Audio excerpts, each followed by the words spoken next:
السلام عليكم ورحمة الله وبركاته، ازيكم عاملين ايه؟ صباح الخير على حسب انتوا هتشوفوا الفيديو ده من اي مكان او من اي بلد او في اي وقت انتوا هتشوفوه.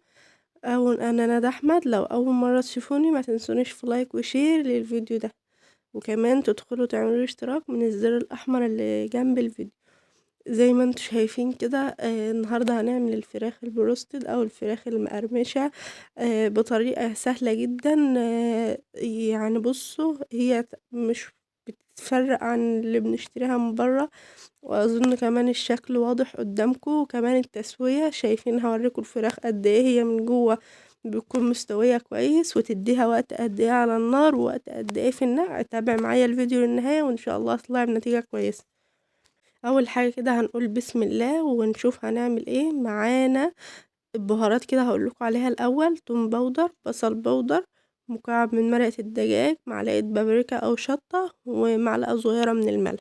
معانا بقى الدبابيس بتاعتنا، غسلتها كويس جدا. وبعدين احنا يعني اختاري دايما الدبابيس اللي تكون صغيرة، ما تختارهاش كبيرة او وسط، يعني مش كبيرة برضه. وكان عندي هنا صدر فرخة قطعته 4 قطع متوسطين، يعني جبته 2 كده بالعرض و2 بالطول، بأربعة. أكيد فهمتوا أنا قصدي ايه. طبعا عاوزة اقول لكم ان كلكم هتستغربوا ان ليه انا دلوقتي حاطه ميه مش حاطه لبن رايب، صح؟ هقول لكم بس اصبروا عليا واحده واحده. لو عاوزه الفراخ تطلع معاكي بنفس الطريقه اللي بتشتريها بيها، بنفس القرمشه، بنفس الكواليتي، تابعي معايا الفيديو ده واعملي نفس الخطوات اللي انا هعملها. طبعا انا معايا ميه عاديه خالص، حطيت فيها التوابل بتاعتي. طبعا عاوزة اقولك ما تزوديش اكتر من كده، انت عادي لو براحتك حابة تحط اي افتكاسة من عندك، بس هي دي التوابل المظبوطة اللي احنا المفروض نحطها.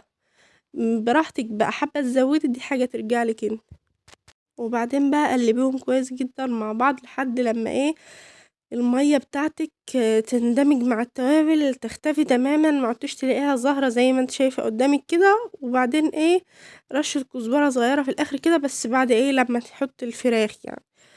كمان حاولي بصي عند الدبوس كده، الحتة اللي هي بتكون قريبة للعضمية دي، اعمليها بالسكينة كده، تجيبيها خط كده. اظن هي واضحة قدامكم دلوقتي، يعني ايه بتكون من الافضل عشان لما بتيجي تحطيها في الزيت، اول ما بتاخد صدمة في الزيت الدم اللي فيها بينشف، فالفراخ بتاعتك بتكون مستوية كويس، مفيش فيها اي دم، مفيش فيها اي حاجة ايه تضايق، واكيد احنا عارفين كده كويسين. خطوة بسيطة بقى عاوزة اقول لكم عليها، ان الفراخ بتاعتك انت بصي ممكن تسيبيها ساعتين، تمام ماشي، 3 ساعات تمام ماشي. افضل حاجة بقى عشان الفراخ بتاعتك تكون شاربة التتبيلة بتاعتك دي، وتكون الانسجة بتاعتها اتفتحت كده واتشربت كويس جدا، ان انت تسيبيها ليلة كاملة في التلاجة. طبعا انا هعمل كده، هسيبها ليلة كاملة في التلاجة وهشتغل بيها تاني يوم. اما انت لو مستعجلة عليها ممكن تسيبيها ساعتين 3 ساعات وتشتغلي بيها على طول. في ناس اصلا بتشتغل بيها على طول، يعني بتسيبها تقريبا 10 دقايق وبعدين ايه تشتغل. هنسيبها ليلة كاملة. وتعالوا بينا هنا، احنا النهاردة خلاص بقينا تاني يوم. تعالوا نجهز الرز بتاعنا. اه طبعا عملته معاكم انا قبل كده اصلا، بس هنعمله تاني. معايا مكعب من المرقة، معايا معلقة كبيرة من الشطة، معايا معلقة من بهارات الكبسة، واتنين من الليموني، ومعلقة توم باودر وبصل باودر. طبعا انا هنا حاطه سمنه على زيت، ممكن تحطي سمنه بس، ممكن تحطي زيت بس، الحاجه اللي انت بتحبيها وبتحبي تعمليها. انا مش بعلمك، انا يا دوب بديكي فكره عن اللي انا بعمله بس مش اكتر.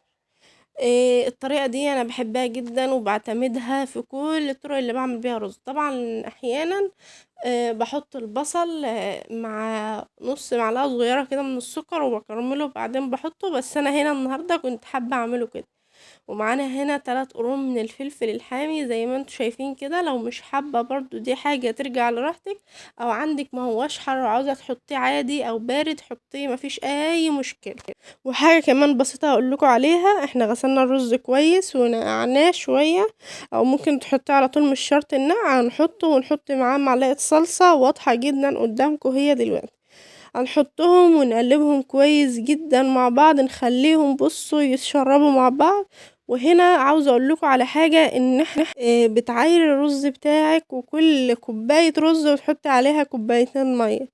طبعا عاوزة اقولك ان ده المعيار المناسب، بتختلف طبعا من نوعية الرز. لو الرز اللي انت بتجيبيه حسيت ان المية دي بتكون كتير عليه فبلاش. بنحط المية في الكاتل بتاعنا او في السخان تغلي لحد لما الرز بتاعنا كده يكون تشرب من التوابل اللي احنا عاملينها، يكون بقى تمام حساه. بصي خلاص اتشرب من كل حاجة وتحمص كويس مع الزيت والسمنة اللي احنا حاطينه. بنبتدي ننزل بالمية بتاعتنا، وزي ما قلتلكوا المية بتكون بتغلي. امشي بالخطوات اللي انا عاملاها، وامشي في كل حاجة زي ما انا عاملاها، وان شاء الله تطلعي بنتيجة كويسة. حابة تزودي حاجة او تقللي حاجة برضو براحتك. زي ما انتوا شايفين كده، هنا هنزل بالمية بتاعتي بتغلي. البهارات اللي انت بتحطيها صحيحة على اي نوع رز عموما. اول لما الرز بتاعنا بينشف او بتشرب المية كويس جدا، بنشتري البهارات الصحيحة، لانه هو خلاص بيكون اتشرب منها. يعني زي الفلفل ده مثلا ممكن نشتاله، لو حاطين هيل او حبهان صحيح برضو بنشتاله. لو الليمون ده بنشتاله، لان اول ما الرز بتاعنا بتشرب المية بيكون خلاص هو خد كل الأطعمة اللي هو المفروض ياخدها من الحاجات دي، فخلاص هو معادش بيستفاد بقى. حابة تسيبيها برضو دي حاجة ترجع لراحتك يعني. هنا طبعا احنا الملح بتاعنا مظبوط وكل حاجة مظبوطة، هنغطي عليه بقى ونسيبه يغلي براحته ويستوي براحته خالص لحد ما يتشرب معانا ويبقى بالطريقة الجميلة اللي انتوا شايفينها دي. عاوزة اقول لكم ان ميكس الكركم او بهارات الرز مع الصلصة ما بتديش الرز اللون اللي هو الفاتح او الصفار اللي انتوا بتبقوا واخدين بالكم منه، بيبقى اللون هادي زي ما انتوا شايفينه قدامكم كده. طبعا هنا بقى بنسيبه لحد 10 دقايق كمان يتردد شوية، وبعدين بنبتدي نطفي عليه النار ونشتري البهارات الصحيحة او اي توابل صحيحة احنا حاطينها. تعالوا بقى اقول لكم هنا نفس التوابل اللي انا حطيتها على الفراخ حطيتها هنا على الدقيق، ما عدا حاجة واحدة. هي مكعب المرقة. وبعدين كمان هنا على نص كيلو دقيق انا حاطه معلقتين كبار هرمي من النشا، المعلقه اللي انا بقلب بيها دي. حاطه توم باودر، حاطه بصل باودر، حاطه بابريكا. كل البهارات اللي او التوابل اللي انا حطيتها في التتبيله بتاع الفراخ هي نفسها اللي انا حطيتها على الدقيق، بالاضافه لمعلقتين كبار هرمي من النشا. وكمان اشترنا من التوابل اللي انا حطاها مكعب المرقه، لان يعني مش هيكون ليه لازمه على على الدقيق يعني. وحطينا معلقه من الملح وقلبناهم كويس جدا مع بعض. هنا طبعا هنقلب الفراخ بتاعتنا، هنشتري الفراخ بتاعتنا من الميه. سوري يا جماعه. عاوزة اقولك بقى انت هنا اديها تقليبتين 3 كده، وبعدين نزليها في المية بتاعتنا تاني اللي احنا نقعنا فيها. دي كمان بتديها طعم. عاوزة اقولكم ان انا ما حطيتش لبن رايب، انا عملتها قبل كده باللبن الرايب، بس هي هنا ما بتفرقش تماما. هي هنا اصلا بتكون زي اللي انت بتشتريها. طبعا لو احنا حاطين لبن رايب دلوقتي كنا هنحتاج مية ساقعة عشان ننزل فيها الفراخ بعد ما نحطها في الدقيق. لا بالعكس، دلوقتي انت بتحطيها في المية دي اللي هي اصلا فيها محلول النقع او التتبيلة بتاعتك، فالدقيق بيتشربها. اكيد فاهمين كده كويس اوي. طبعا انا حطيتها في الدقيق وبعدين في المية، رجعتها في الدقيق وبعدين حطيتها في المية وبعدين حطيتها في الدقيق تاني. يعني اصبح في المية مرتين، وفي البداية مرة في الدقيق، ورجعنا تاني حطيناها مرتين. بتلاقي الكفر اللي عليها اصلا مظبوط. بس اهم حاجة انت في كل مرة بتنفضيها كده من الدقيق كويس، ما بتسيبيش يعني الدقيق يغطس فيها، او بتلاقي الكفر بتاعك مظبوط، مش سميك قوي ومش رفيع قوي، بيكون مظبوط يعني. النتيجة هتبان قدامكم دلوقتي، وهقول لكم تسووها ازاي بطريقة هتكون حلوة، والفراخ بتاعتك هتحسها كده جوسي كده مستوية كويس من جوه. وكمان مش هتاخد وقت طويل منك على النار. بس اعملي كل الحاجات اللي انا اقولك عليها. طبعا انا هعمل التلات دبابيس دول في الاول، مش هعمل الكمية كلها. ليه؟ دايما حط في دماغك كده ان اللي انت تعمليه حطيه في الزيت، ما تعمليش حاجة وتركنيها. ليه؟ هتنشف معاكي ومش هتبقى النتيجة بتاعتها لطيفة. فانت هنا هنعمل 3 دبابيس، وهنكون حاطين زيت غزير يكون في حلة افضل مش في طاسة، يعني ايه حاجة كده يكون اصلا هتسويلك الحاجة كويس. وهننزل بالثلاث دبابيس بتوعنا. طبعا انتوا هتشوفوا دلوقتي ان الدبوس ده هو دقيقة واحدة وهينزل معاهم في قلب الحلة. هتشوفوا دلوقتي قدامكم كده. عاوزة اقول لكم كمان ان احنا اول 3 دقايق بنسيبهم على نار عالية. بعد ما يعدي عليهم 3 دقايق بتغطي الحلة، بس بتسيبي الغطا موارب كده سنة صغيرة بحيث ان البخار يخرج ما يكتمش في قلب الزيت. كده الفراخ بتاعتك مش هتستوي، لا لازم أن تكوني عطيها ايه حاجة بسيطة كده بحيث ان البخار يخرج برا، بس في نفس الوقت انت مغطية على الفراخ. متفاهمين ده كويس؟ بتفضلي بقى اول 3 دقايق معلية النار كويس جدا. بعد 3 دقايق بتهدي النار لمدة 10 دقايق. بعد ال10 دقايق ما يعدوا بترجعي تاني تعلي النار 5 دقايق. اصبح كده ده معاكي كام 18 دقيقة. هي الفراخ عموما بتاخد من 15 دقيقة ل20 دقيقة مش اكتر من كده. بس انا هقولك حاجة، انت لو الدبابيس بتاعتك كبيرة هتاخد نفس الوقت ده برضو، بس هتطلع هتلاقيها مش لطيفة خالص من جوه. فانت الافضل لما تكوني هتعمليها كده تجيبي الدبابيس صغيرة. مش هتحبيها من جوه، يعني مش عاوزة اقول حاجة. انتوا اكيد متفاهمين، يعني مش هتكون مستوية كويس، مش هتكون لطيفة يعني. طبعا انا هعمل الكمية دي بالدقيق لان خلاص انا دلوقتي عليت على اخر 5 دقايق، يعني دقيقتين بالظبط وهطلع الفراخ اللي انا حطيتها. طبعا الافضل ان انت تطلعي الفراخ على مصفى، مش تطلعيها في طبق عشان تنزل الزيت اللي فيها فتفضل محتفظة بالقرمشة بتاعتها شوية. طبعا هنعيد نفس الخطوات اللي انا عملتها تاني دلوقتي زي ما انتوا شايفين كده. هنزلها في الدقيق وبعدين في محلول النقع بتاعنا وبعدين في الدقيق، وهكذا مرتين مرتين، وبعدين ايه نحطها على الطبق. إيه الخطوة دي جميلة جدا، هتفرق معاكو في طعم والكفر كمان الخارجي بتاع الفراخ هتفرق معاكو جدا. اعملوا الفراخ بالطريقة دي واتحداكوا ان انتوا هتعتمدوها، مش ولادك مش هيفرقوها خالص عن اللي انت بتشتريها من بره.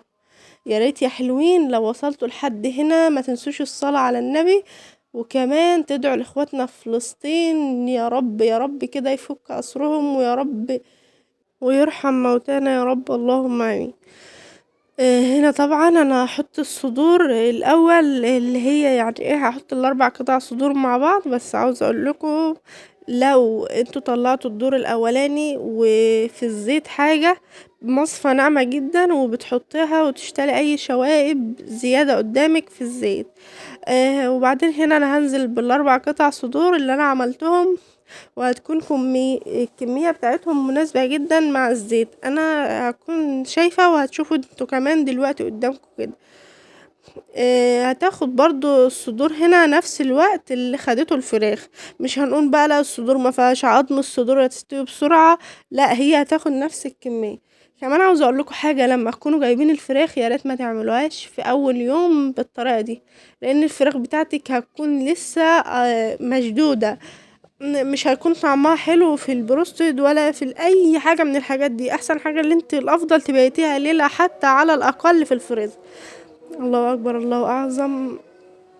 يا رب يا رب يحال كل واحد اي حاجه هو بيتمناها، اللهم امين. يا ريت يا حلوين لو وصلتوا لحد هنا ما تنسونيش في اللايك وشير للفيديو ده، وكمان تدعموني وتحطوا لي اشتراك من الزر الاحمر اللي تحت الفيديو. يا رب بحق الاذان كل اللي نفسه في حاجه يا رب ربنا يحققها له، وربنا يبعد عنكم كل شر ويحقق لكم اي حاجه انتم بتحلموا بيها، وينجحكم ويوفقكم يا رب، اللهم امين. شايفين بقى الفراخ بتاعتنا عامله ازاي؟ تعالوا كده لما نشوف قطعه من الصدر عامله ازاي. ايه انا مش محتاجه اتكلم والله. انا بصوا هي الصوره كفيله ان هي تتكلم عن نفسها. شايفين اصلا شكل الفراخ نضيفه خالص من جوه ازاي؟ إيه مش شاربه زيت كتير زي ما انتم شايفين باين قدامكم في الطبق مفيش اصلا زيت. إيه الكفر بتاعها لونه جميل كده وهادي وحلو. كمان الفراخ مستوية وباينة خالص قدامكم.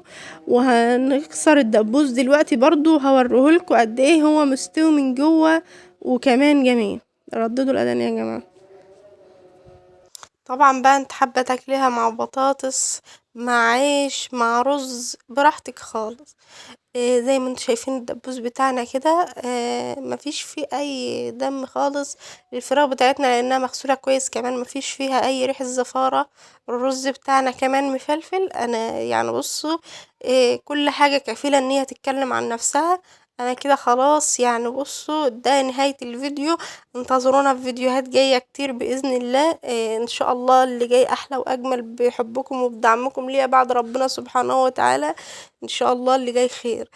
انا هنا وصلت لنهاية الفيديو. بتمنى لو اول مرة تشوفوني ما تنسونيش في لايك وشير للفيديو ده. انتظروني في فيديو جديد، والسلام عليكم ورحمة الله وبركاته.